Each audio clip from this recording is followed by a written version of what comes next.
Matthew McConaughey is going to drunk drive his car into the team bus or something like that before they have a national championship season. There's just no way. Something's going to happen. All right. He's gonna get drunk and like turn Bevo loose on the field and gore half the team to death. This is one of those times I'm really glad I have no idea what you're talking about. So Matthew McConaughey is an actor. He's been in some stuff. This is Normal Men, a podcast from four men who are clinging desperately to normalcy in an era when that's asking a bit too much. I'm George in Charlotte. This is Proctor Malone in Washington, D.C. I'm low-tax speedrun enjoyer in outer Florida. I'm Ed from Boston.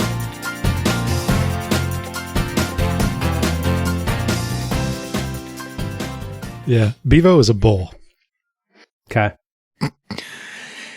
Matthew McConaughey, also big Texas guy. I don't know if this is something you're aware of. It's not, because I try not to think about celebrities' existence.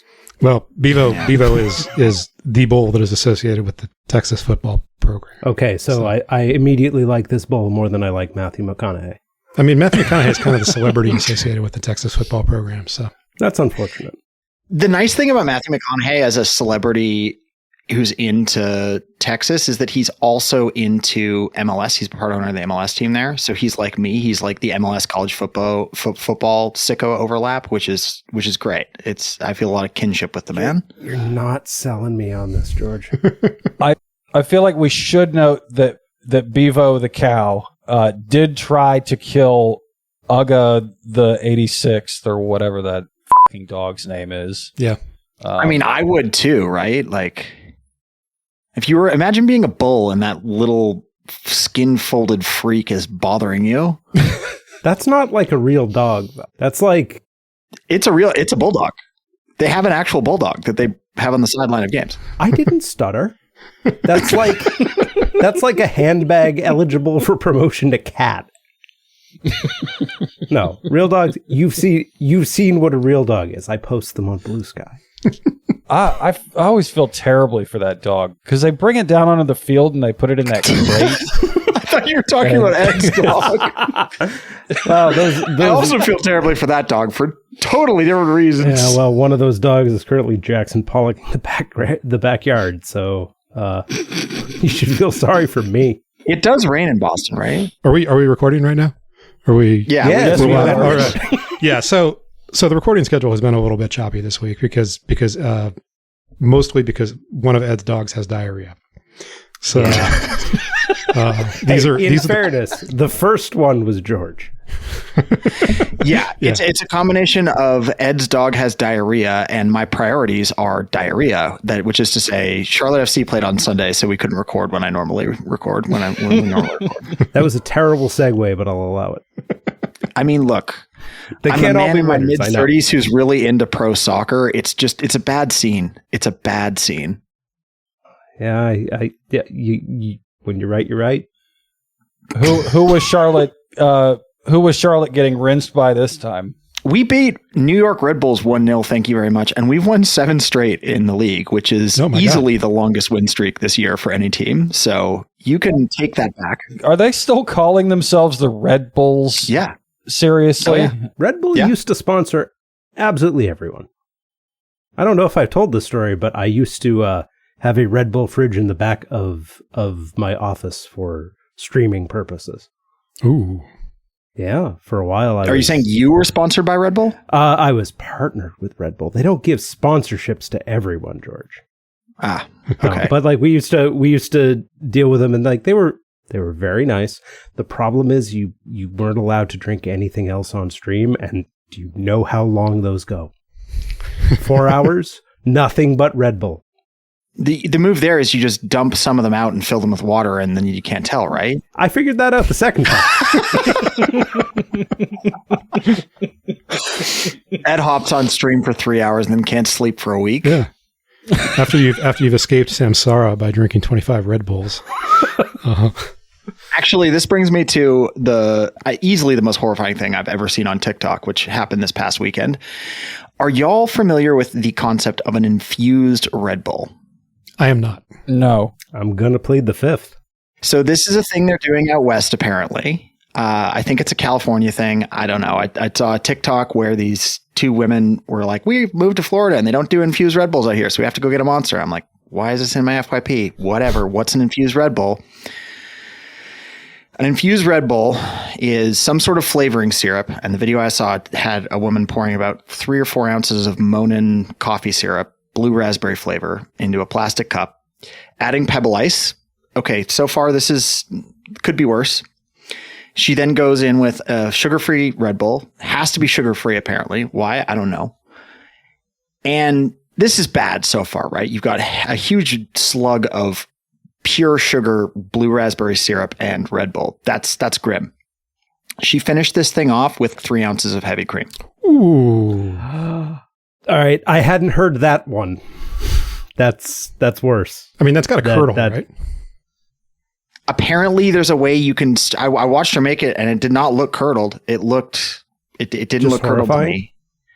to me. It looked absolutely horrifying, but not because it was curdled. I mean, like, you've just found a way for me to be able to judge someone, and I'm someone who drinks 2 Monsters a day.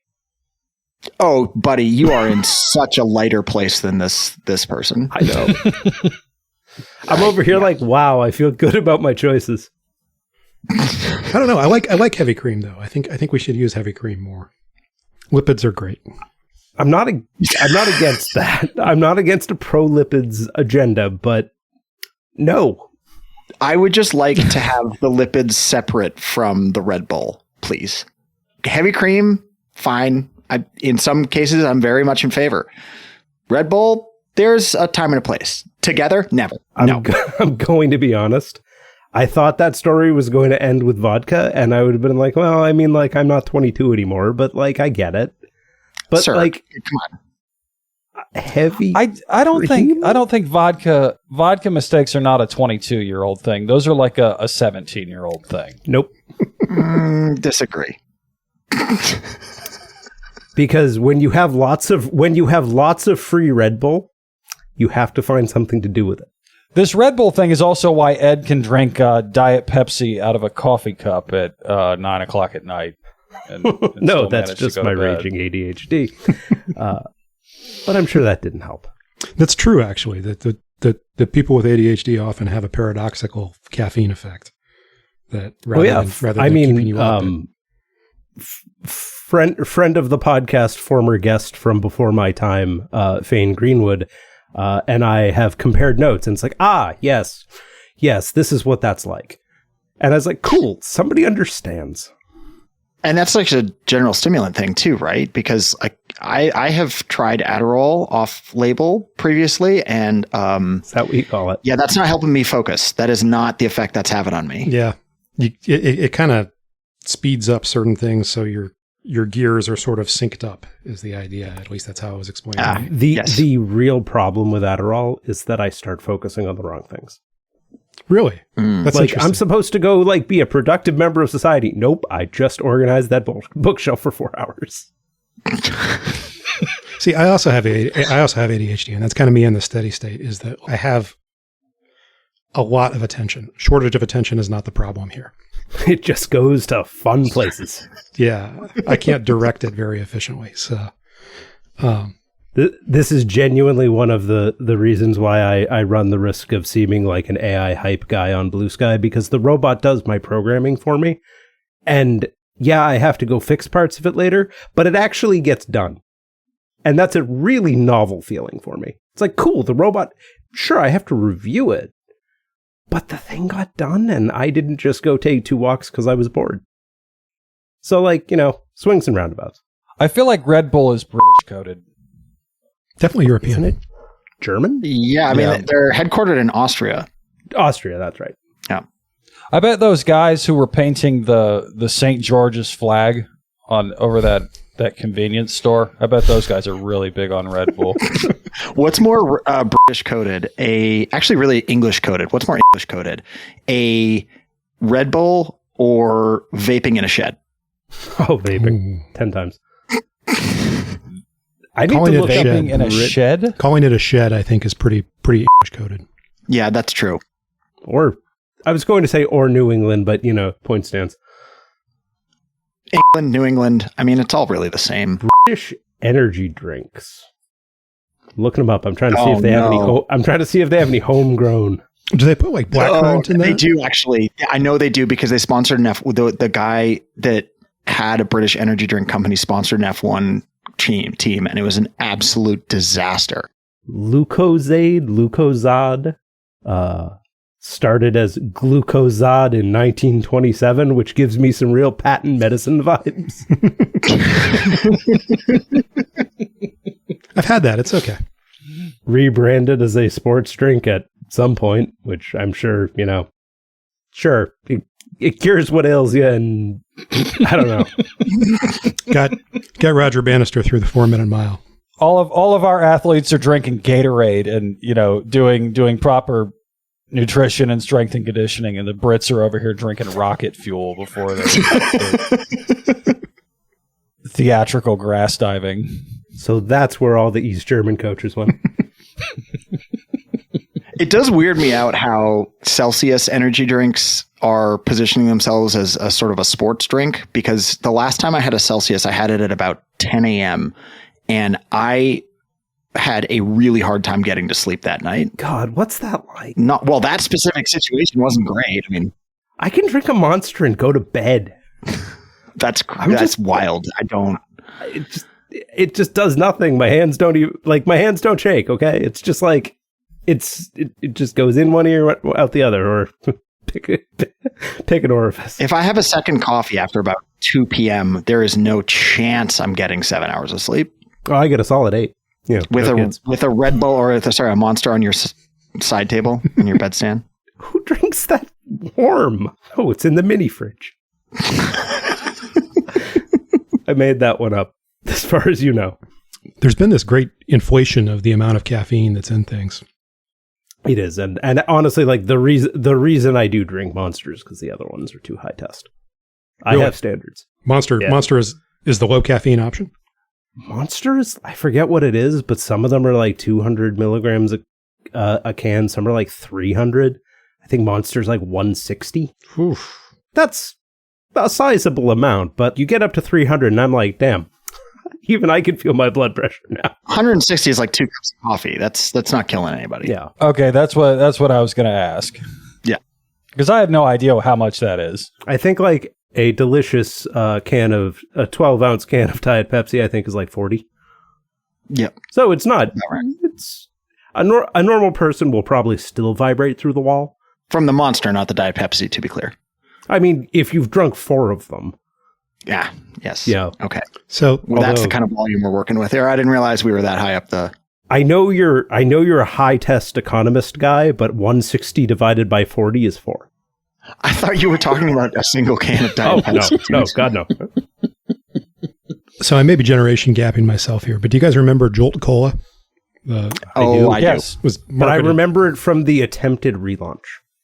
Right. They brought it back, but the original Jolt Cola, which was marketed as a super high caffeine, get you going, the energy drink of its time, which was, 80s, 90s, had a whopping 71 milligrams of caffeine. And that was the high test stuff. I mean, And we're regularly 4 timesing that now Regular. with a small format can. oh yeah, and Great. like some of those kill people, or if they don't, they will. But some of them are also just like really weird, like post-workout drinks. And unfortunately, the best tasting energy drink out there, like, loads up with, I forget what it is, but it makes your face tingle. And that's not good. I've never gone into the whole caffeine for workout thing, man. Like I exercise minimum 5 days a week. I got off the treadmill. I'm like, why did I just do that to myself? I'm like that kind of exercise guy. Right. And the idea of supplementing that with a stimulant, I don't understand why someone would do that to themselves. Now, like a marathon runner may be different because you're at such a lower heart rate and it's such a sustained activity that, okay, whatever. I mean, that's just any port in a storm. Yeah. Right? Like you find what works and you go with it. Yeah, totally. That's not, very few people are exercising that way. And I think for most people, you're talking about much higher increase in intensity over whatever your baseline activity level is, and why you would compound that jolt with caffeine, I don't get it. I do not understand the logic. I didn't care much for Jolt, but I do want them to bring back Surge if we're wishing on 90s drinks.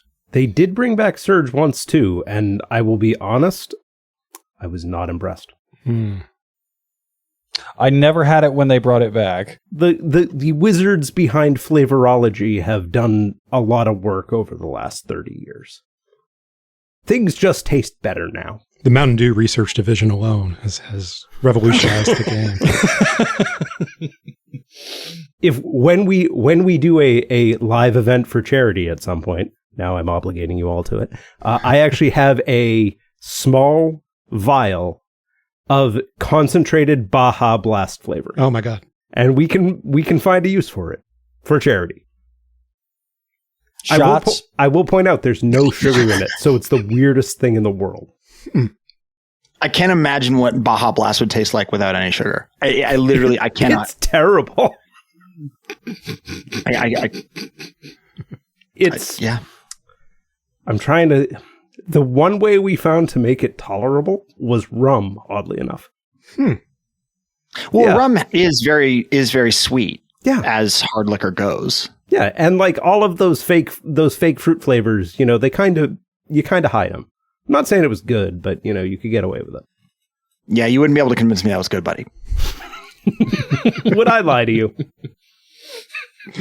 For a bit, yeah. To get me to drink whatever you're trying to convince me to on stream, yeah, for sure. Mailing out shots to everybody. So I think the caffeine story is a good reminder of the real warning sign for where we're at with Democrats these days. The first thing I learned about, I'm gonna get there. Proctor is leaning back in his chair with his hands behind his head because I think he knows where I'm going with this. When I was in college, there was a really good trade done by a couple fraternities using a dorm room to store bulk Four Loko that had the caffeine in it. Mm-hmm. And the reason they were able to do this, the reason they were able to sell it forward and make a pretty healthy profit is because Chuck Schumer got involved advocating for a ban on Four Loko, which at the time was obviously very high in caffeine and alcohol combined, which has some of the same problems I was describing with workouts and caffeine, but in a slightly different format. So the high test for Loko made it years past the market date if you knew the right people to go to. So that experience of Chuck Schumer banning my college campus's favorite pregame drink was my first introduction to him and his specific politics. So the nice thing was they banned Four Loko just before I graduated college. Beautiful. And by the nice thing is, I'm surprised we didn't die. Like that stuff was everywhere. And did you know they relaunched it twice now? The first relaunch was no alcohol. The new relaunch is, as near as I can tell, basically a 40 with fruit flavoring. That stuff tasted like death. There is just no other way to describe Four Loko other than death. You are not wrong. It's so bad. I am starting, as you say that it was your favorite pregame drink at Duke, I am starting to understand Duke's lack of football prowess for most of its history. Hey, the Fighting Manny Diaz's are going to show you what's what this year, buddy. I don't think we play you guys. 24-ounce can at 14 ABV. See, I'm trying desperately to not talk about Duke, so we're looking at the Four Loko brand experience now. I'm actually a little surprised that there hasn't been a push to bring Four Loko back in its original formulation under the Trump administration. That feels very on brand for them. Give it a minute. Don't give them ideas. Oh, they're going to do it. The watermelon flavor and everything. They're going to add beef tallow to it. Speaking of lipids, not all lipids caffeine. are good, guys.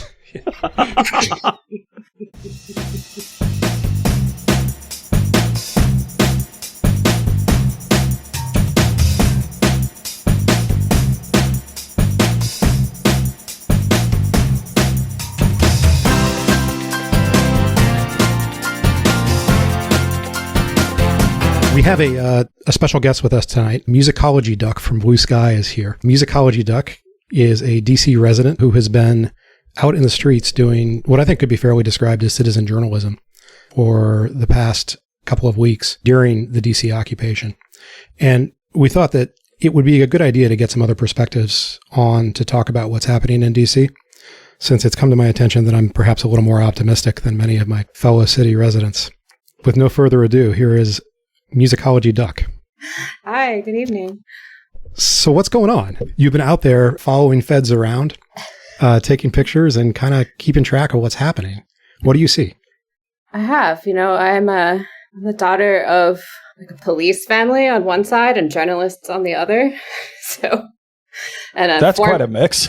Former distance runner. So I think it's already been my habit to kind of wander the streets of our nation's capital for hours and miles at a time. So I haven't really been doing anything out of the ordinary. It's what I've been seeing. What kind of splits are you getting on these wanderings? Are you like some It depends on if something strange happens halfway through. Like, does the entire National Guard just suddenly walk out of the USDA building? It's a little different every night, I feel like. When I first started seeing what other people were posting, it's like, oh, well, there's randomly DEA agents walking around the mall. How hilarious is that? And I went and took my normal evening walk. Sure enough, there's these roving bands of a whole mix of agencies. And it's been interesting to kind of watch it change and develop over the last couple of weeks. And there have been a few of us just out there with our cell phones because the media can't cover it all. The media is not necessarily interested in covering it all. It's a mix of both first draft of history and trying to warn our neighbors. One thing that's really struck me is that so many of what we're seeing in terms of documentation of this is coming from people like you who are citizens out there in the streets. It's not coming from major news organizations. It's just coming directly from people with cell phones. And I guess that's kind of a feature of the way media works now, of the way kind of the record is constructed. It feels a little different when it's in the city you live in, at least to me. The usual record of things, it's coming to us less mediated than it might otherwise be. We're getting bits and pieces of ground truth that aren't necessarily being woven together into anything that's intended to be a narrative in real time. And one of the things that I've really struggled with is trying to figure out whether or not this is real, whether or not this is a major crackdown and we are now under military rule in the District of Columbia, and this is something that is a big problem, or whether this is something where basically if we dodge and we ignore it for a couple of weeks, it'll probably go away. What's your feeling at this point? I feel like it's just a shifting situation, and a lot of people want to be able to take the data we have so far. Like, I saw that Washington Post map that was circulating for a little while. Like, this is where we have confirmed sightings, or people wanting to say, well, we've seen them around the monuments, or we've seen them in Georgetown, so that's what this means. But it hasn't stayed consistent this whole time. There's not been night to night that's the same. They've spread out. Like, the National Guard has more taken over the monuments duty, whereas the agencies that are kind of grabbing people off the streets are more sporadic in different neighborhoods, different checkpoints, sometimes at the same location, sometimes not. So I don't personally find it incredibly easy to predict, far out. I do feel like something kind of turned this weekend. It was very strange being down at the wharf. It's not the same. Up till now, I'd sort of seen maybe 2 or 3 guardsmen in a unit walking around or patrolling, but suddenly seeing these big groups of them, I don't know if it's just because there's more in town now. I've started seeing them be rude or mean to people instead of just kind of ignoring whoever they run into in the course of their... You posted something about seeing guardsmen spitting on a woman. Yeah, like last night I was coming back from the Trader Joe's at Noma, got on the metro, and I was coming up the escalator as this other woman was coming down the stairs, and I heard her like having an exchange with someone who was still up on the platform. And, she was saying, well, I thought this was supposed to be a nice city now. And they were just kind of sarcastically yelling back at her and sort of spitting or fake spitting. And I got up to the top and saw that it was 2 National Guardsmen who had been, taunting a DC resident. And That's ugly. I pulled out my camera to start to film, and they just sort of started sarcastically waving back at me and being obnoxious. It's just, that felt a little different than what I'd seen out on the mall or at Union Station, where they're clearly bored out of their minds and just standing around, but not really interacting with the residents unless people come by and ask for selfies. You see stuff like that. But I don't know if it's just that there's more of them here now, but it has felt different in the last couple of days. I'm seeing them in parts of town I was just walking around Capitol Hill today. I haven't seen any in Capitol Hill, but they were like between the Capitol and the Library of Congress, which is usually Capitol Police territory. It's just, it's hard to draw conclusions. People might be overreading into certain things, like, are they just in places that Pam Bondi has heard of? Are they just making it up as they go along? Are they learning from what happened night to night?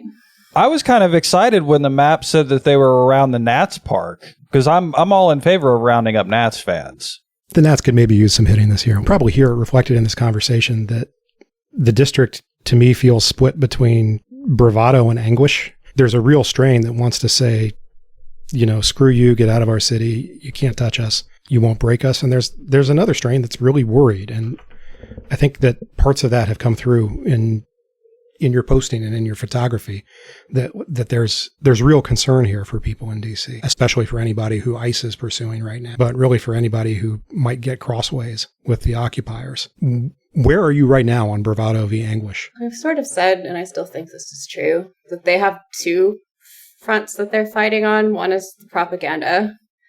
Like, they want to be photographed by the monuments. They want to have this show of power that's seen in the media and seen as intimidating. And then there's the parts I'm not so sure how much of it they want us to see, but is covering up ICE raids, has been some really violent arrests. I was out on one of the nights that they were targeting homeless encampments, and it was not only incredibly disturbing to witness, but you could see them becoming uncomfortable when neighbors were starting to film, that they were targeting people outside of a church, and you could tell they were trying to hang to the side where they weren't on the church property or where the church wasn't going to be seen, because there were media there too. It wasn't just, me with my phone. So you can see them thinking about, how's this going to look on multiple fronts? They don't need 5 of those giant military vehicles outside Union Station. Like, that, I feel like, was for photographs. Like, are they going to take out the Capitol? Like, what's that for? That's for pictures. I saw one of them T-boned a car the other day, a little Ford crossover over in, I think, nearabouts where you are, Proctor. Yeah. I was pretty impressed by the little Ford. It held up pretty well. Crumple zones, baby. That's right, baby. Blue oval. I guess a National Guardsman in an MRAP blew a red light, and we were very lucky that there weren't serious injuries. Well, I had seen them out there a night or two before, and they had what looked like an MPD escort, and they were caravanning, but they didn't have anybody actually stopping traffic for it. So they were just ignoring the lights and going in their little line. So I kind of wasn't surprised that Columbus Circle can already be a little bit confusing, especially if you've never driven through it before. So I was actually in DC last fall for the first time in, 3 or 4 years at least. And I drove my truck into the city and into DC proper, because I didn't really think this through. What I should have done is parked outside and taken the metro in, which is what I would have done in New York, because I know New York well enough that, whatever. And I got to say, if you haven't been in DC proper recently and you're planning to drive a car there, just don't do it. It's not worth it. And this is not a criticism of DC at all. This is actually a huge compliment. It's because they have really pedestrianized so much of DC so effectively. There are bike lanes everywhere. There's lots of pedestrian infrastructure that makes it much safer for people who aren't on the road. There is a pretty high volume of traffic. It's not necessarily like Midtown was back when I lived in New York, but I mean, it's pretty high volume of traffic, and it's just a pain to get around. It's slow, and you can bike, scooter, take the metro, walk, and it's going to be faster and much more pleasant. So huge ups to DC for doing that. Next time I will not be driving into DC proper with my F-150 Lightning, and I will be much happier for it. So big win, I think, there for the residents of DC. Yeah, we've still got the maze of one-way streets and exits where if you go one way, you'll you'll be going that way for a while. We talked about a couple of places here. We mentioned Union Station. We mentioned the wharf. The wharf, for people who don't know DC, is sort of it is not the rough and tumble area that the name might suggest. It's kind of a constructed adult playground that went in where the wharf used to be. There are still some wharf activities down there, but it's basically a nightlife district right now with some condos and apartments. Lots of bars, lots of restaurants. Now, this is the wharf. This is not the thing down by the Wilson Bridge, the national National Harbor. National Harbor. No. Different than National Harbor. Closer. I don't think I've ever actually been to the wharf. Yeah, I mean, it basically didn't exist. I mean, it's probably been maybe a decade since they started building it up. It happened really fast. It used to be, an actual wharf, and now it's a fun place to go spend an evening. But again, it's in line with very touristy places where, for instance, members of the administration are reasonably likely to live or to go. It's also been one of the spots where they've been targeting youth with the youth curfews, because kids have been going down there and hanging out in large numbers because there's, not a ton of places for them to go after 8 p.m. or so. And there were already some heavy policing issues down that way that I think they've taken advantage of the situation to greatly increase. To the point of like anger versus anguish, I think a big issue is that we're not really sure what the end game is here, right? Like what is it y'all are trying to do? You've arrested a couple, ICE has arrested a couple guys from what I've seen, but a lot of this is guys just standing around. The guys on the mall are probably miserable too because they're wearing, those heavy uniforms. And DC this time of year is not the most pleasant place to be in the world. Just our luck, we've actually had really nice weather for the past 2 weeks. So our natural defenses are failing us right now.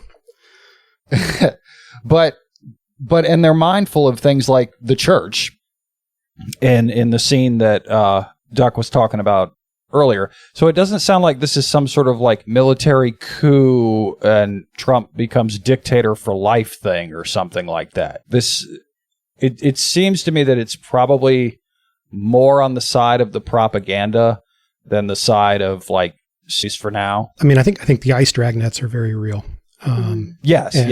And that's something that's happening in a lot of places and is maybe more accentuated here in part because there's greater agent density. There's just a lot of boots on the ground right now in DC. Right. Military part hasn't been as scary. It's weird. It's strange to look at. There's a lot of them. I don't like that they have guns now. I think there's a high likelihood something happens accidentally, especially if we have folks who are not familiar with DC and don't know how easy it might be to turn down a residential street or to end up in Maryland, or there's any number of things that could happen. But the big groups of federal agents are pretty scary, and their behavior is pretty scary, and they're really roughing some people up, and they're unpredictable. They'll get mad at people for filming. They're bloodying people for things like fare evasion, which is usually a civic violation with a $50 fine. That scares me more than seeing the soldiers around town. In terms of behavior, is there any difference that you've been able to tell between the different agencies, National Guard units? How, any way you can distinguish, like, are they all behaving the same way? Are they behaving wildly different? Are there consistent patterns for given agencies and how they behave? And yeah, I mean, what's the story there? I don't think I've seen enough of anyone. Like, it seems like DEA and Park Police are maybe the most numerous. The ICE agents and some of the others don't really wear agency identification, or it's hard to tell who they are. Like, I have some photos of just a masked man standing in the middle of U Street. No idea who he is, who he's with, what he's doing, but they were just annoying. Some men who had apparently been filming a podcast on U Street and interviewing passersby, and I'm not sure what precipitated it, but suddenly maybe 12 different officers that I couldn't identify where they were all from. Who knows what vest they're wearing? Are they really wearing the vest from the agency that they're from? Like, you see them driving cars that don't totally make sense. Like, it's really hard to tell who's who what's what sometimes, and the behavior is quite scary. One thing that stands out is the size of the groups that are going around, correct? I mean, these Yeah. are not, these are not partnered pairs typically moving. Mhm. This is like 5 or 6 dudes at once. Or more, depending on what they seem to be up to. Like the first night that I started seeing them, it was mostly groups of 4, but you'll see easily 10 or 12. Have you seen anybody carrying rifles at this point? I mean, the agency guys have, I've seen Secret Service with rifles for days. Different kinds of weapons. I have not seen the National Guard with rifles. I saw some this morning that looks like they had the little pistols, maybe. It's kind of hard to tell, but Honestly, given some of the gun safety issues with their handguns, the presence of a rifle might be more comforting than a gun that might go off without being intended to be fired.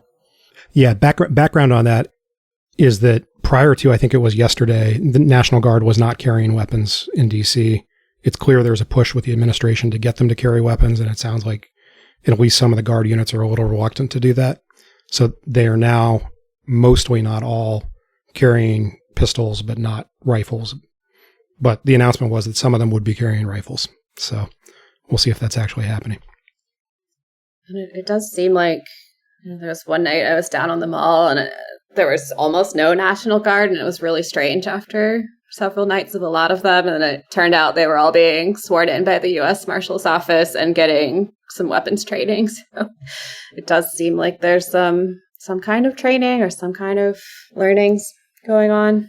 It's one of those things where I don't know if it'll stay the same. Some sort of crash course in using a handgun. The other question I would have too about the patterns you've seen, if you could hazard a guess based on your walks and what you've seen, at any given time, what percentage of DC proper has a National Guard or federal agency or whatever unit within a couple blocks? I mean, I know this is kind of like hazy. I'm just curious for your impression. Are we talking about every other block you're seeing somebody, or you're going half a mile in between sightings, or longer, or does it vary so much that you can't even hazard a guess? When it very first started, when the Guard very first got here, they were almost nowhere but by the Washington Monument. Like, I would go down and walk almost the whole mall and the Basin area, and I think I described it on social media as if it was like they had a hive inside the Washington Monument and weren't going much farther than that. But then, a couple days later, I forget which metro station I was at. I think it was Chinatown Metro Station. And there were a couple of uniformed Guard walking up and down the platform. And I had never seen them outside the sort of national parks area. And I was really surprised. It's like, are they going somewhere? And they just still have their uniforms on, or are they patrolling the platform? And then the next morning, it was announced that they're patrolling, I think, 10 different metro stations in the subway system. They heard how cheap the Chinatown bus was. But after that, you started to see them much more spread out. So they're based out of these different metro stations, and you're also seeing them on foot within several blocks. And most of those metro stations are the ones in the central part of DC. It's not the ones all the way out, by the border with Maryland or whatever. It's around the mall. It's sort of the main stations in the core of the city. So if you're around those parts of town, it sometimes does feel like every block or every corner you turn, there's at least several National Guard patrolling, or every metro station you go on, stop at, get running errands. There's somewhere between 3 and 10 guardsmen at the station. I think the agency alphabet soup has been a little less predictable. The first few nights, it felt like they were truly everywhere on the mall and around the White House, especially. Just going down 15th Street and stuff down there, you'd see several wandering bands of agency. I feel like I haven't seen them as numerous, but it's hard to tell. And it feels like they might be doing more targeted raids of certain areas. And if you go down U Street on a Friday night or something, you'll probably see quite a few. How are you holding up with all this? I mean, it can't be easy. It's definitely strange. I feel like I don't know yet. It's also, I was very active as a legal observer in 2020. It's not my first time seeing a protest or seeing tanks on the street every day. But DC is so compact that compared to other cities that I've lived in, we're just trying to go about errands in the course of the day when you're in not that many square miles. We've got to issue a correction. Last week on the podcast, we said DC was about 40 square miles. It is about 68 square miles. That's my mistake. But still not large. So it does feel sometimes like, man, I can't even go to the grocery store without potentially seeing something traumatizing. And that's hard. And you see your friends on social media posting someone getting completely taken down by agents for fare evasion, or someone that got arrested just for filming. We'll see what that's doing to my brain day after day. But I really hope that it stays with the 30-day period. One thing I'm not hearing much of at all is fighting crime, which, if memory serves, was the entire premise for this ridiculous charade. I mean, I suppose you could call fare evasion crime, but that ranks pretty low on my list. Somewhere, maybe above jaywalking. Not much, though. But it doesn't sound like anything to deal with whatever crime problem that our big wet president has imagined in his head. Nothing going on that. Yeah, I was a little bit amused. The other day I walked past Union Station when it was still one of the main places where one of the only places that the National Guard was camped out. And I saw them basically giving show and tells of the military vehicles that were out there to kids because they had nothing else to do. There was like a couple protesters maybe, but it was just like all of that area was deserted. And I kept going and went and got dinner at a restaurant a couple blocks away. And while I was in there, I got DC's alert system has a crime alert, and you can sign up for places that you frequent, and they'll tell you if there's a crime alert nearby. And I got one for the block of Union Station. There had been a robbery, on the one block that the National Guard could see from the 5 different military vehicles they had sitting out front. The deterrence is clearly working wonders. You do have to wonder, but then again, there's not a lot of tourists here right now. It's August can be quiet with Congress gone, but it feels weird. And a lot of my friends who work in bars and restaurants have been saying their income's going down and they're worried about it. You worry about that a little bit. Part of what gives you a sense of safety in a place like this is knowing that your neighbors are out and about and will see things. That's one of the protective defenses the city of DC kind of brought about organically, is when these raids have happened, neighbors are immediately out there with cameras, or they're out there with signs saying turn now because ICE is on the next block. And if people aren't outside, I don't like that.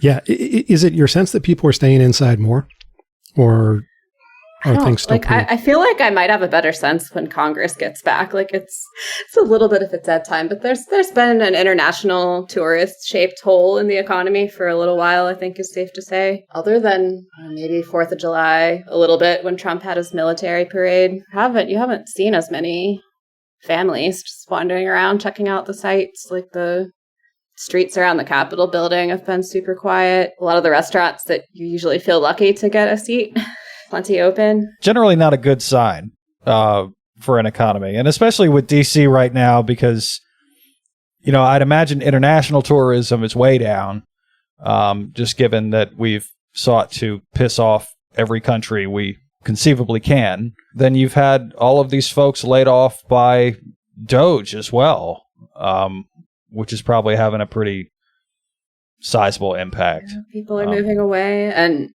this a strange thing all summer has been how the food trucks on the mall and the vendors have disappeared, but there's very few. Usually that's big business, prime territory. There's usually some news story about them getting a family from out of town to pay $22 for an ice cream cone. It's completely quiet down there, which is just so strange. And you don't know if it's because there's no one to sell to, or are the proprietors getting scared by ice or swept up by ice. There is pretty good data to support the idea that the labor market in the DMV is very, very challenged right now. So since the election, the number of people who are receiving jobless benefits has doubled. And the claims for government workers, that's a national statistic, but it's obviously concentrated around DC. They're up 82% year over year through the latest week of data. If you look at the performance of DC, Maryland, and Virginia combined, pretty big increase year over year compared to everybody else in the rest of the country. So there's good evidence that those labor markets are struggling right now. We're also about to hit the end of the payout period for all the feds who took Elon's fork in the road and took a buyout and voluntary retirement. That will mean less money in the area. Also, those guys are all going to show up on the, I think it's the November jobs report, the October jobs report they're going to hit. Depends on the specific timing. I think it'll probably be in a couple of different months, but October is what I recall being the one that would be the big hit, but I'm not sure off the top of my head. Do we still have a jobs report?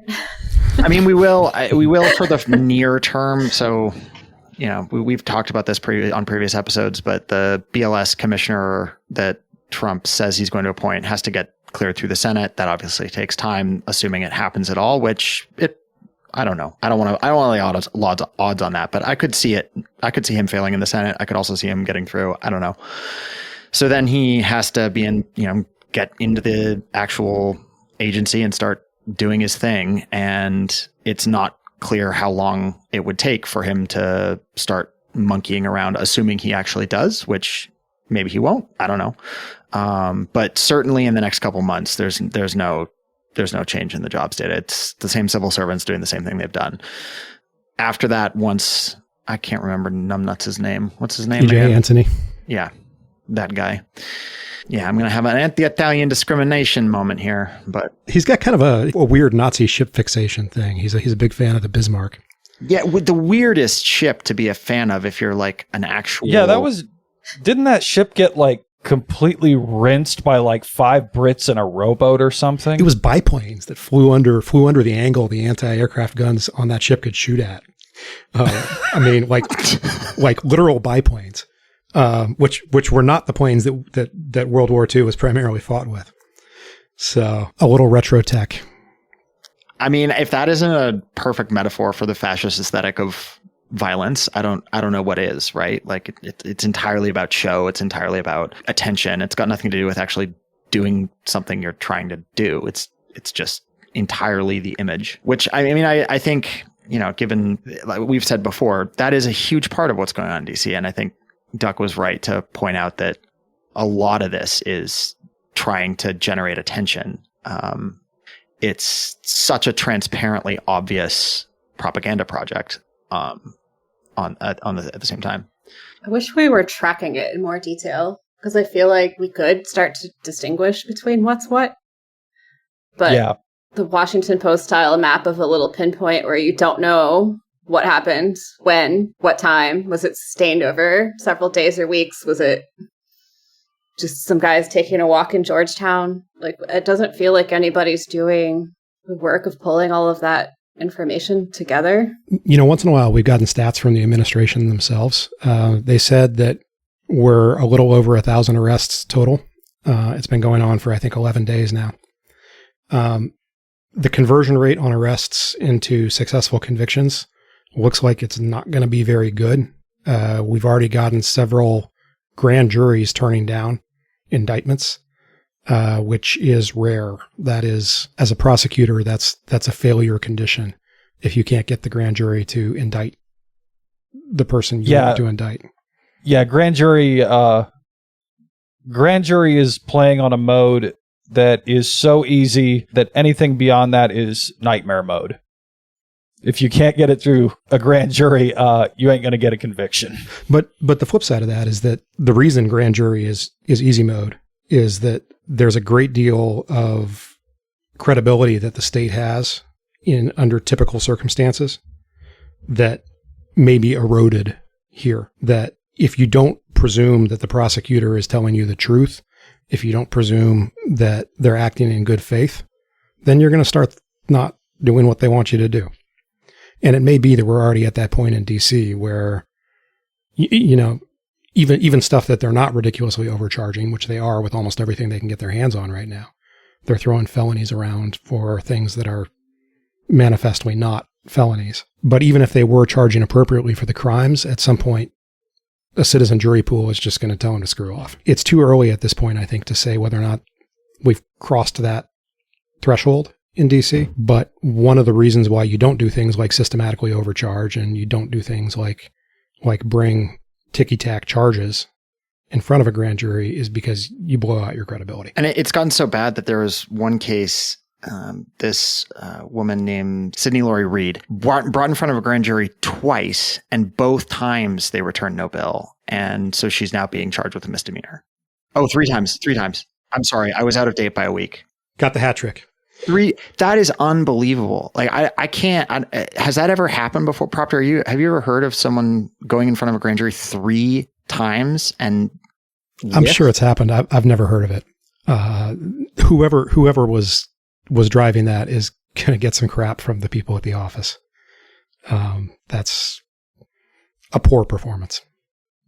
I mean, I've heard of lawyers having bad days, but every lawyer has that one trial where they have to defend something in front of the judge that's just complete garbage and just get beat to hell. But this is next level. I mean, Janine Pirro was the one that signed the downgrade to a misdemeanor today. So presumably that's who's calling the shots on this and completely blowing it. Yeah, well, I mean, Janine Pirro's not a real lawyer. Yeah. Is part of the problem here. Yeah.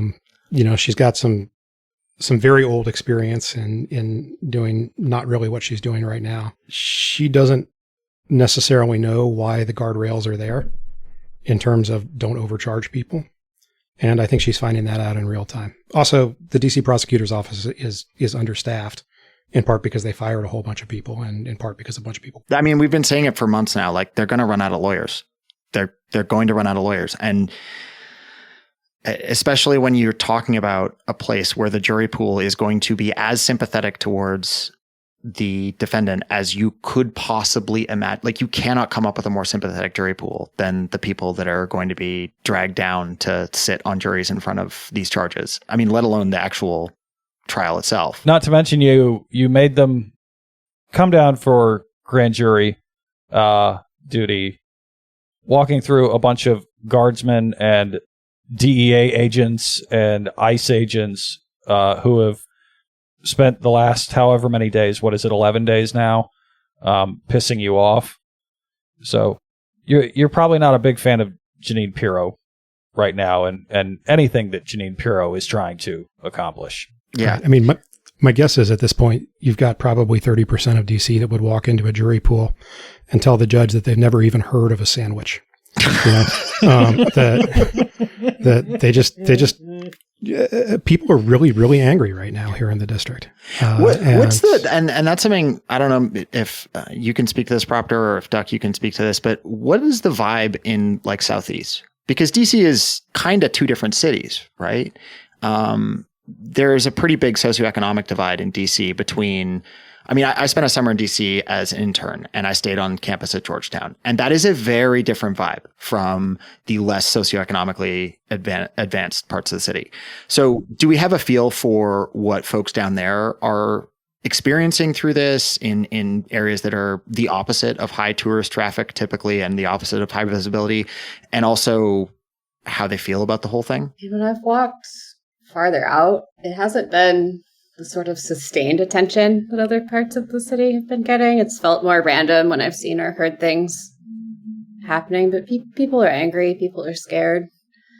I don't even know that that's limited to a specific part of the city. Even in the wealthier areas, Free DC has people out at 8 p.m. banging pots and pans and making noise and flying the DC flag, and you see a lot of that even in the wealthier areas. I think the divides are more along the lines of who actually lives in DC full time, who has to take the metro and walk and see all of this every day versus getting in a hired car and kind of going around it. Like, I think there are different lifestyle things even that, because I go out walking for 4 to 8 miles a day, but there are places you can avoid it and places you can't. But the anger seems to be about like how you feel about DC as an independently governed place, I think. We have some polling on this that people in DC do not like the occupation at all. It's getting maybe not quite Assad numbers, but pretty close to Assad numbers against. I think we were at something like 85% in opposition on the last polling I saw. So insofar as there's that's what Southeast thinks. They're part of that number. Some pretty big protests too, like the one that went from DuPont Circle to the White House. I guess that was last weekend. It was pretty large, 2-3 city blocks long by the time it reached full. Everybody had kind of snowballed onto it. People are angry. Is the occupation filtering into Southeast all that much? Like, do we have guardsmen walking around Congress Heights and Anacostia and areas like that to the same extent that we have them in, Northwest and around the mall?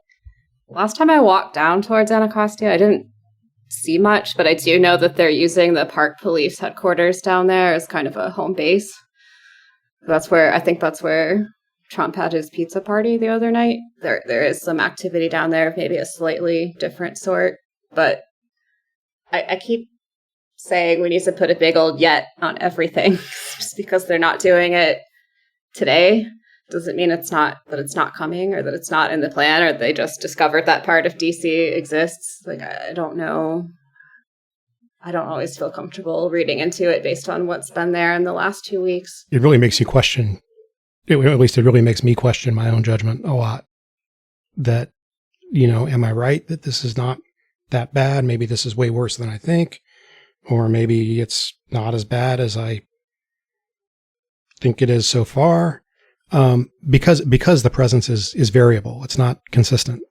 These guys are not all out on the street at the same time. They're not on every street that they're on. And I think it depends on what you see. That night that I saw them targeting houseless folks, throwing, probably an 80-year-old man up against a brick wall, that when you see that, it's impossible not to be horrified and angry and just want them out as soon as possible. Where if your experience is more, I just saw a couple National Guard on the way to work. Like maybe you see some of it on social media, but I don't know if it hits in the same visceral way as just watching something go down right in front of your eyes that's cruel and doesn't need to happen and doesn't solve crime, doesn't solve homelessness. It's happening very violently also. That one thing that shows up in a lot of the things that we've seen on camera is that there is not a lot of respect being given to people's persons in this. And even when it's not downright violent, it's still menacing. Like sometimes they'll start filming you back. They'll get in the faces of just onlookers and people that are trying to help or just trying to find out who's being arrested so they can let their families know. And just encountering that kind of cruelty so many places so directly, like that has changed me, and that has felt very different than even 2020 when there was tanks in the street preventing the protests and monitoring the Black Lives Matter, because it's so much more personal in our neighborhoods, and in if you don't have a house to live in the place where you sleep. These men are showing up covering their faces because they're too embarrassed to let the world know who they really are when they're doing this work. I don't know. Once you see that happen, especially in person, it's pretty hard to think that this is gonna just go away without someone intervening. And I do wonder what'll happen when legislators get back to town and start seeing how pervasive this is, or if they encounter it, or if something happens to a staffer. I don't know, but it's almost hard. Like the videos almost don't do it justice. It's just when you see them interacting with people on the street. Is there any sense that Bowser and her administration could be doing more to resist this or doing more to protect residents? Or is there sort of a understanding that there's only so much she can do given DC's rather unique legal status? I mean, she can't make the kind of statement or make the kind of promise around self-sovereignty that, for instance, Governor Pritzker made today in Illinois, right? Or could she? I mean, what's the story there? I don't know. Like, I just feel like I personally don't feel like I've heard much about what she's doing or saying. I do believe there's some real limitations there, but the big story when she went to a family event on Martha's Vineyard, like right when this was all happening, like people noticed that, and they feel like their local leaders are maybe not even paying lip service to standing up for us on a regular basis. And Eleanor Holmes Norton has been entirely MIA. I mean, she's 88 years old, and there are questions about her health, but I don't think she's appeared in public since this started. She's DC's non-voting representative to the House of Representatives. It's like just even knowing Congress out of session, some of this being legal for right now, there's only so much people can do. It would just be reassuring if they acknowledged that they're seeing it on the same level that just someone like me taking a walk in their neighborhood at night sees. Just please tell me you're seeing this too is kind of the thought that enters my mind when I'm looking for what leaders are saying. Yeah, even if there's not a whole hell of a lot she can do, you can still be out there every day in front of the cameras and, telling the press, look, this is happening, this is happening, this is happening, forwarding photos, videos, whatever, calling all of this out for what it is. And I think people would respect that and rally behind that, even though as a substantive matter, there's not really anything that Bowser can do about it. Just saying I'm still here means something. Yeah. I mean, I think that's fair that there's been a little bit of a leadership vacuum. Some of the council members have stepped forward and said things that are encouraging and helpful. So it's not totally dead, but it does seem like Bowser, whether this is a tactical decision or whether this is out of weakness, hasn't really pushed back aggressively on the administration in public. Or not strong enough to make it through the noise of everything that's happening every day, not just in DC, but more broadly, and just the anger people are feeling towards Democratic leadership, especially in general, not standing up. If she's saying things, it's just not strong enough to come through all of that. Well, thank you tremendously, Duck, both for joining us tonight and also for being out there. Well, thanks for having me. Anything I can do to help people understand what's going on. Yeah, and you can follow Duck at Musicology Duck, bsky.social, and also Duck, stay safe. Yeah, I will try, and hopefully it's over in another week or two, but if not, maybe we'll check in again. But thank you for shining some light on this. She's a lovely follow on social media when we're not being occupied also. It just has a different tenor. Yeah, I want to go back to posting about music.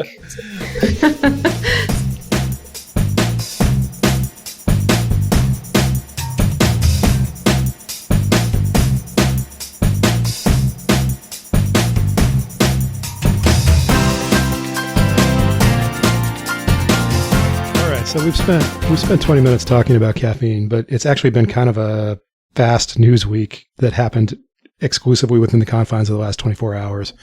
We are recording this on the evening of August 26th, and a few things happened today. Tuesday, isn't it? Tuesday. Tuesday. I don't think we're going to talk about all of them. I'm not sure we're equipped to go deep on Kelsey Swift. Though you should listen to our last episode if you have any interest in that particular news item, because Lucy did a really good job breaking down the whole Taylor Swift phenomenon. Anyhow, Proctor, what were you saying? That was professional. We also had some serious movement in the Federal Reserve. Specifically, about 24 hours ago, Trump published a letter on Truth Social purporting to fire Lisa Cook, who is one of the governors of the Federal Reserve.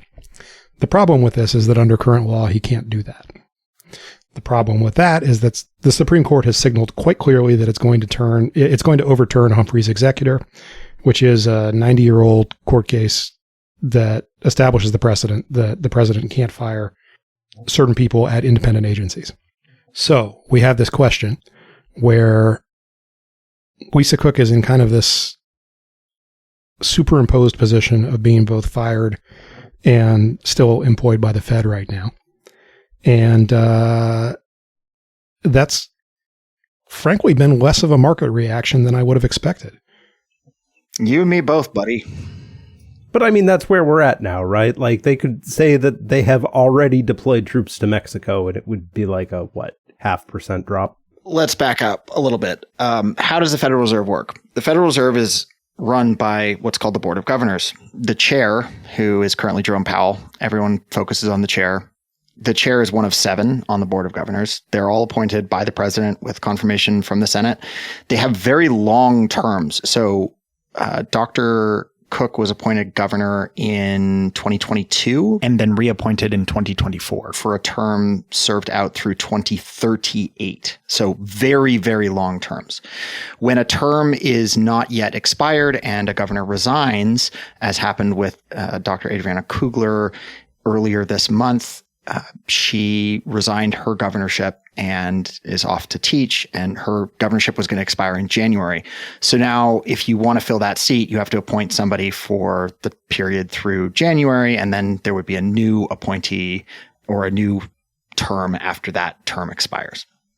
Okay. So the Federal Reserve, up until the Cook firing or attempted removal, however we want to phrase it, had Chair Powell. His term on the Board of Governors doesn't expire until January 2028, even though his term as chair ends next May.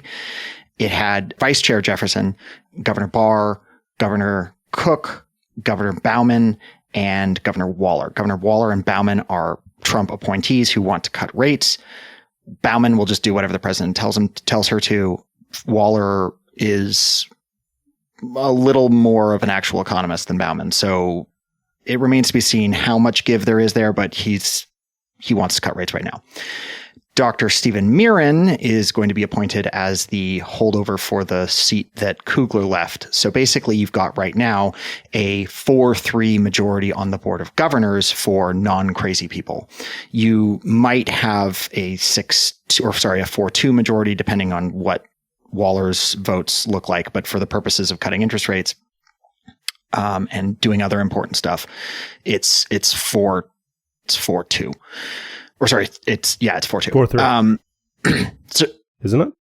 Or do I? No, 4-3. Okay. Yes. Okay. Yes. Sorry. Thank you. I don't have notes in front of me. I'm doing this all off the top of my head. So, welcome to our podcast. It's free. You can tell. So the thing with Cook is if the Trump administration is able to remove Cook, then suddenly they go from a 4-3 minority to a 4-3 majority, depending on how Waller behaves.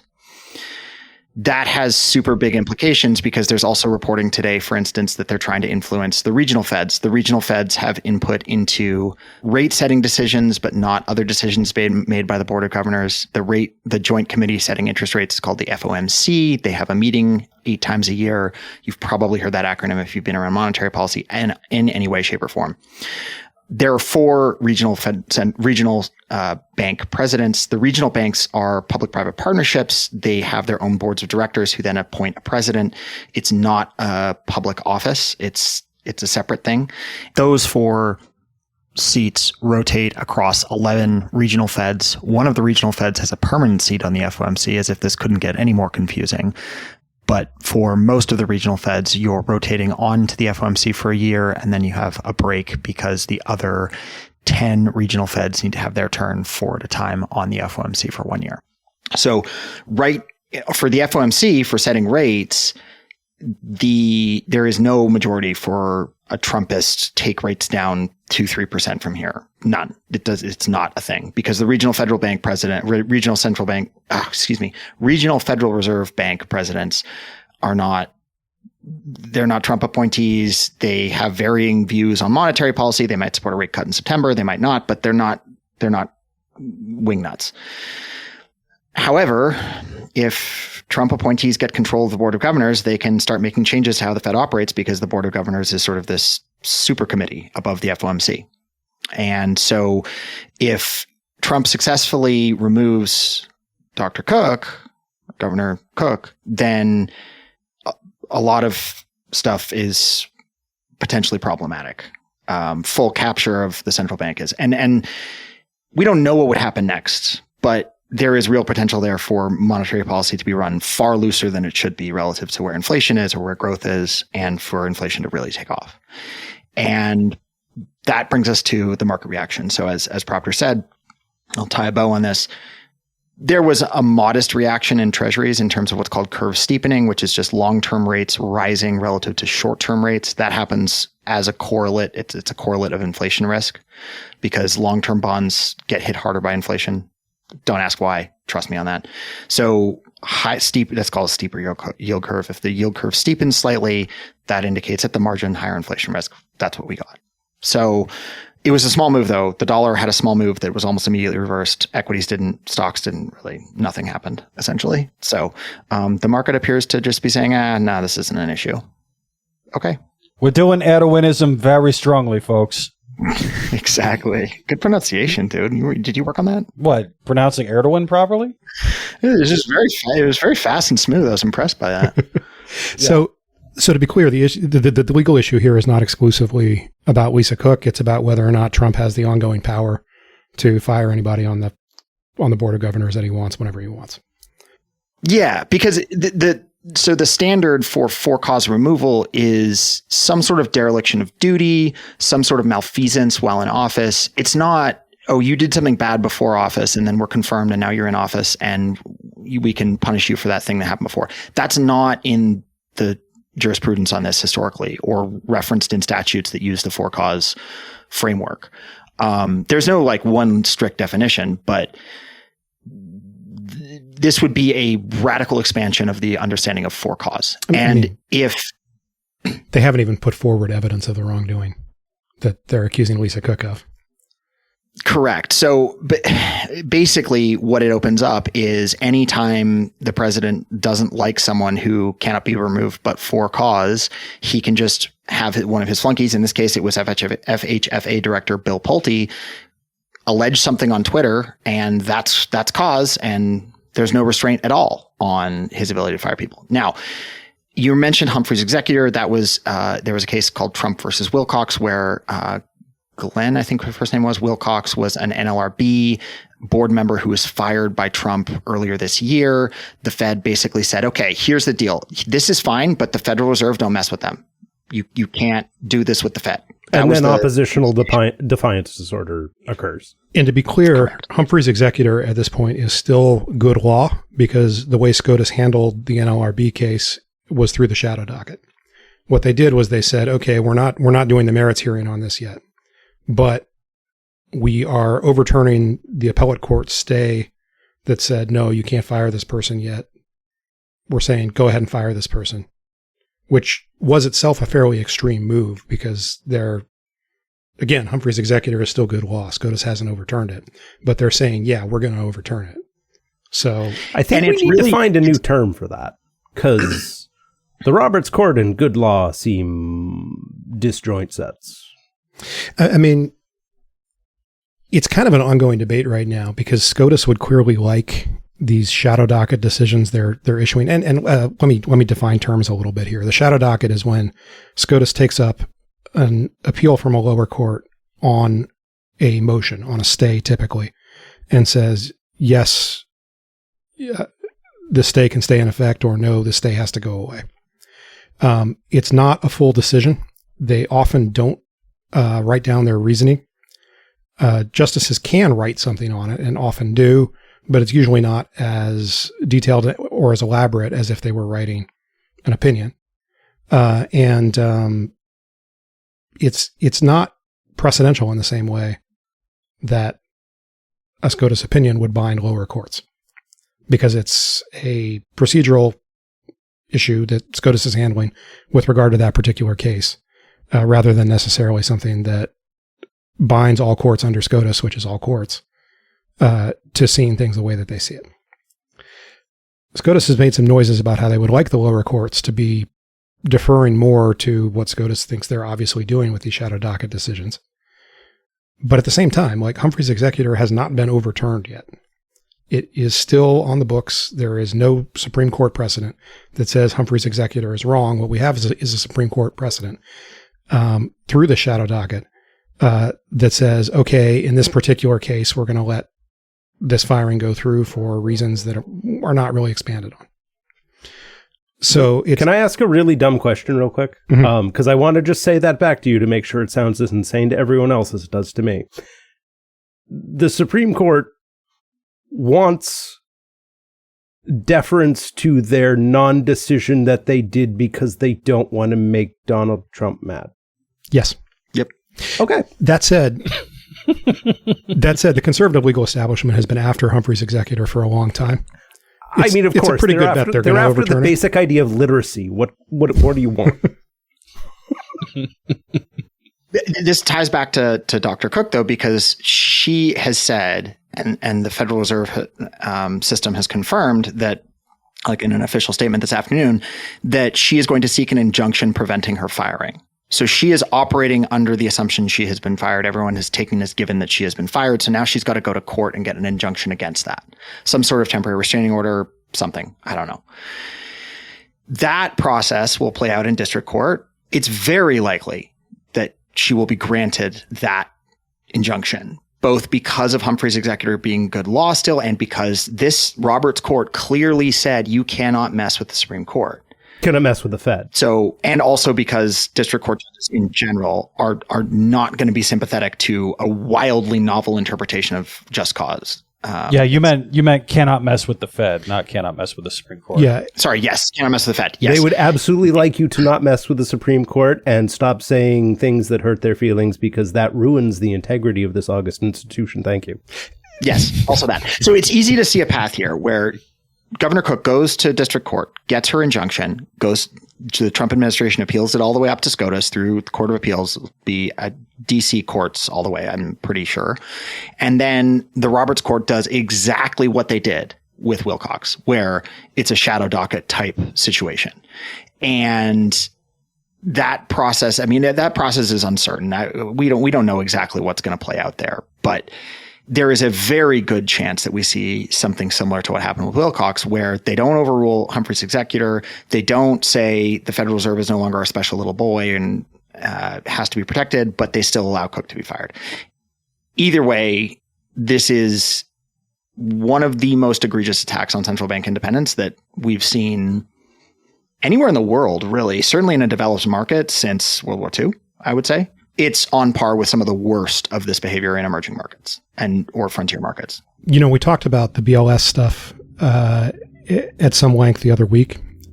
That should also be understood as part of an attack on the independence of the central bank, because BLS is the eyes of the Federal Reserve. Yep. And in both cases, the attack here is not, I mean, Trump wants lower rates. Okay, fine. The real issue is that he can't control the Federal Reserve Board.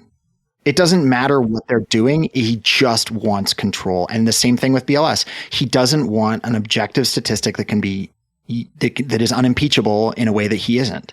Right. And anybody that is an objective source or a power that he cannot personally control is going to get this exact same treatment until he's removed from office or until he leaves office. It's just that simple. We're going to see this again and again and again. It's the James Comey thing when he first got to office during Trump 1. And he said to Comey, you know, I need your loyalty, Jim. And Comey said to him, you know, well, I have to be loyal to the Constitution, Mr. President, and fired him. Yep. Exactly the same thing. And one interpretation of how the Supreme Court has behaved this year, because it's important to say too, I looked up some statistics for this, writing my analysis this morning of everything that's gone on. And the win rate for the Trump administration going up to the Supreme Court is unbelievable. They've won all but one emergency stay application. They've won all but, I think, 2 or 3 cases in general. I mean, it's the win rate is unbelievable. And this is after they're losing at an 80 or 90% rate in district court and a 70% rate in courts of appeals. Right. So it's just a huge, huge, huge effort by the Supreme Court to fall in line with what he wants. And one interpretation of why they're doing that is because they think that if they actually say no to him on stuff, he will just ignore them. And that's the end of the Supreme Court as an institution. That's the more charitable interpretation. And it's not necessarily contradictory to the interpretation that they're just a shadow legislature and they actually favor all of this stuff. I don't think it's a contradictory take to say that they're both happening, but it's certainly one explanation for why they're being so extraordinarily, unbelievably deferential to the president.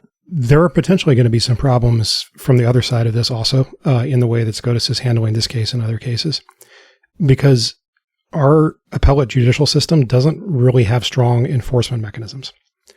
What do I mean by that? Well, let's say that a district court decides to rule in a way that is not consistent with precedent. We're getting a lot of this out of Texas, for instance. What happens? Can the higher courts discipline that judge? No, not really. He's an Article III judge. They can overturn his decision, but to do that, they have to actually do the work. They have to go take the case and overturn the case and not bounce it back to the original court of jurisdiction. So they have to actually go fix it. If we get a situation where lower courts are not complying with things that SCOTUS has done or are not acting in the way that SCOTUS wants them to act, the options for SCOTUS to rein that in are really limited. This is kind of the same administrative capacity issue that we've talked a lot about with the executive branch, where they can only be in so many places at once. They only have so much attention that they can spend.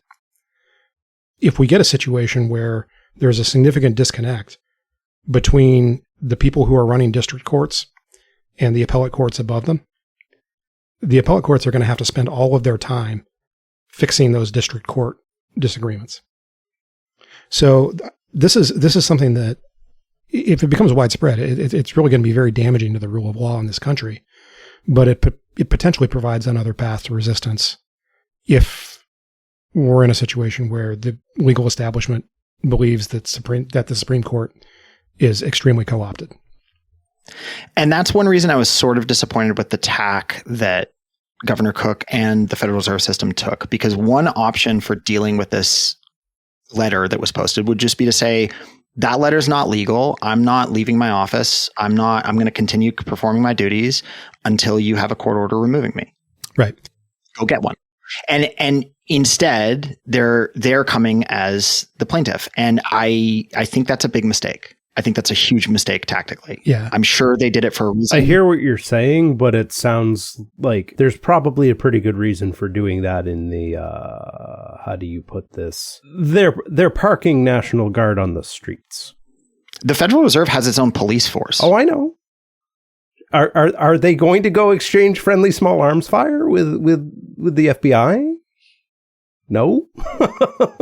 Right? Like, but the point is, though, forcing the issue to where the Trump administration is actually the one trying to enforce law, as opposed to judges trying to enforce law against the Trump administration. What I'm saying is that, like, you're basically asking for an uncommon amount of personal courage out of people who are not appointed for the role. It's a tough tactical decision. That one's hard to fault someone for. I don't think it's a lack of personal courage. I think that it's a difference of analysis, and I'm not privy to all the details of what has been alleged against Governor Cook. I'm not privy to, I'm not a lawyer also. Mm-hmm. Like, I'm just a guy with a take, but I think that every statement we've gotten from Governor Cook and everything we know about the mainline view on the FOMC and in the Board of Governors is that this stuff is really serious. And the idea that taking personal risk is the thing that's keeping them from taking that approach, I am not willing to indict them for that personally. No, I fully agree. And like, that's why I'm like, if you're going to start doing this, like, they're going to start throwing the toys, right? And their toys have 3-letter agencies on them. They come with flak jackets. And I think one of the things we're running into as a country is that, like, a lot of people are just kind of, they're appointed for a job. And one of the tensions we have is, I mean, like, look at Congress, right? Like, everyone's like, go do something. What? They're elected to go, like, dick about bills. They were not elected to lead the capital R resistance. And, like, I'm not saying you're saying that. Like, it's more of a general observation on people being asked to push back in really odd ways in an unprecedented time when I'm not sure other people would either. There was a previous similarly situated appointee who took the tack that George is describing, where she said, "No, I'm not fired. I'm going to show up to work. I'm just going to keep doing this." And ultimately, it went through the courts, and she got fired. So, like, it's not a silver bullet either. I think that it's like George said, it's a tactical call one way or the other. I do think it requires some personal courage to stay in there, because I think they actually did have law enforcement come in and physically take her out of her office at one point. But these are legal tactical decisions, and there are some things that you get out of this by being the one to take it to court. You probably have more latitude in terms of choosing jurisdiction. That's fair. You certainly have more latitude in terms of choosing timing. You get to shape the way that this is going to play out in court in ways that you don't if you're on the defensive. Whether that's a worthwhile trade, I don't. And that's a good point. Probably not. Does that matter if it goes to SCOTUS, though? Yeah. I mean, that's the other thing is, whichever tactic you choose here, in all likelihood, is any of this going to matter to the ultimate outcome? I will say, we don't know how serious SCOTUS is about protecting central bank independence. We just don't. There is clear indication that they do care about it. Do they care about it enough to risk the ire of the president? I don't know. In Wilcox, which is the shadow docket decision we were talking about, that's kind of the twin to this. There was writing that specifically said, don't think this applies to the Fed. So, like, they've made an explicit carve out for the Fed before, or at least the suggestion of an explicit carve out. Again, that wasn't actually an opinion. That the language doesn't get written unless there are at least two of the conservatives that would not approve of a non for cause filing. The question is, do they then try and do a King Solomon thing and cut the baby and say, well, this is actually for cause? When everybody knows it's not. Everybody knows. No one's defending this. No serious person other than Trump administration flunkies is saying, yes, this is like a legitimate for cause firing. I don't know. That sounds like exactly the kind of thing the Roberts Court would do. No, that's what I'm saying. The risk is that they say, yes, this actually is for cause. So what we said before still applies. You can remove her, but you can't remove anyone else. And then he just goes and does it again. He will do it within 20 minutes. Yes, 100%. He'll do Vice Chair Jefferson and Governor Barr and an additional kind of subplot on this is that what Cook is alleged to have done is she took out a mortgage on a house in, I think it was Michigan, and a mortgage on a house in, I think it was Georgia. Within something like 6 months of each other. Correct. And in both of those mortgages, there was something where she indicated that she was going to use the place as a primary residence. It's standard for a conforming mortgage in this country. Not every single mortgage, but basically anyone listening to this, if you have taken out a mortgage, there was language in your mortgage document saying similar, where a conforming residential first lien mortgage loan is for your primary residence. And if you're doing it for a second home or for an investment property or whatever, you're not getting that same advantageous rate. You're getting a much higher rate or different terms because you can't securitize that loan the same way. This is a pretty ticky-tack violation. This is something that happens all over the place all the time. Like, it also depends on when the houses were bought. Like, they were bought relatively close to. I mean, this is going to get litigated. If maybe it's going to get litigated, who the hell knows? Okay, I wasn't sure. I didn't say it. Based on the claims made by FHFA Director Pulte, if you take them at face value, then there is a potential issue here. There is a potential issue. The severity of it is maybe like taking a right on red in a jurisdiction that doesn't let you take a right on red. Correct. Like this is not that big a deal. The Philadelphia Fed did an analysis on a subset of national mortgage loans where they looked at people borrowing for two different primary residences in less than a year, which is the applicable thing that Governor Cook would have done. And this is something that has been done millions of times over the past decade or two. Yeah. It's completely quotidian. People do this all the time. But the kind of slow burn subplot here is that the likely way that Pulte found this out is that he went and he pulled documents that he's not supposed to pull for this purpose for a list of names. So they've accused Adam Schiff of doing something similar. They've accused Letitia James up in New York of doing something similar. It seems, at least to me from the outside, it seems very likely that what's happening is essentially they're taking an enemies list and they're running it through the computers at Fannie and Freddie and saying, hey, give us all the documents you have on these people. Let's see if we can find any dirt. That's extremely illegal. You can't do that. This is something that is criminal conduct in law. A speculation is that if this gets into district court, that's going to come out in discovery. So the Trump administration is going to have to come up with some way to explain how it figured this out that doesn't criminally implicate Bill Pulte, who is pretty clearly gunning for a seat on the Fed. He's not been, his name hasn't been distributed. He's just a Trump sycophant. I mean, sycophant, not sycophant, because they're psychos. He hasn't been mentioned at all. Mirren is going to be. That was terrible. Yeah, no. You need to handwrite an apology to every one of our listeners now. I will do no such thing. That's true. This podcast is free. Just for the love of the game. I will do no such thing. Pulte, I don't think is even in the conversation. I think he's just being a Trump lapdog. He's just some clown in a suit. One thing I will say is that one of the reasons I am confident or quite confident that Governor Cook is going to pull every lever she possibly can. Her attorney is Abbe Lowell, who, if you've never heard this name before, he has represented, among other people, Bob Menendez, John Edwards, Jared Kushner, Ivanka Trump, Hunter Biden, Gary Condit, Joe Bruno. He was involved in the Clinton impeachment on the House side, the Democratic caucus side. This is not a defense attorney you get for, I'm just going to do the minimum. This is the guy you bring in when you want to swing for the fences in terms of your defense. Does that mean she's going to do great? I don't know, but Abbe Lowell is roughly the attorney equivalent of your draft pick hiring Drew Rosenhaus as their agent. Yeah. You're going to have a bad time. Yeah.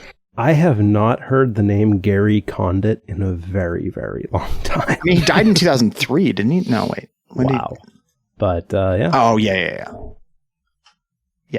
He was out of office in 2003. But, yeah. No, that's... Still alive.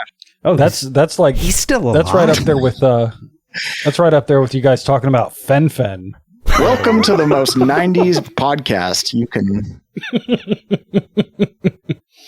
And seeing as how I don't think two of us could drive in the 90s. Anyway, here's Wonderwall.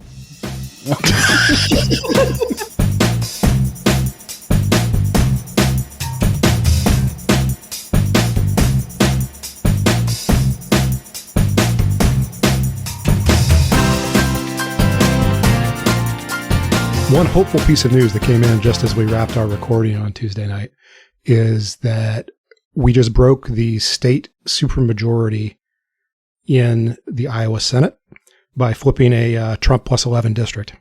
Oh, yeah. So that was a 22-point swing from last November. Hell yeah. Is that good? I'm going to ask good. Yeah, I'm going to ask a dumb question. Are we supposed to do that? I mean, it's a real good sign that we are. But no, I mean, Trump carried this.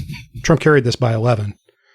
It was unlikely that we were going to win at all, and we won by 11. So yeah, and this is why I'm so blasé about the gerrymandering stuff at this point. You know, I do hope that California gerrymanders the absolute hell out of their map, and yeah, you know, by all means, get at it. But if you're seeing a 15-point swing or even a 10-point swing, it doesn't matter what the new maps look like. I mean, there are enough swing districts that it control the House is a foregone conclusion. And I don't think we'll see a 22-point swing, but guy can dream, I guess. I mean, that would be apocalyptic for them. But this does go, I had mentioned that I was really curious to see how Iowa might shift without President Paw Paw on the ballot when we start trying to take down, like, because Joni Ernst has to run without him on the ballot for the first time, I believe.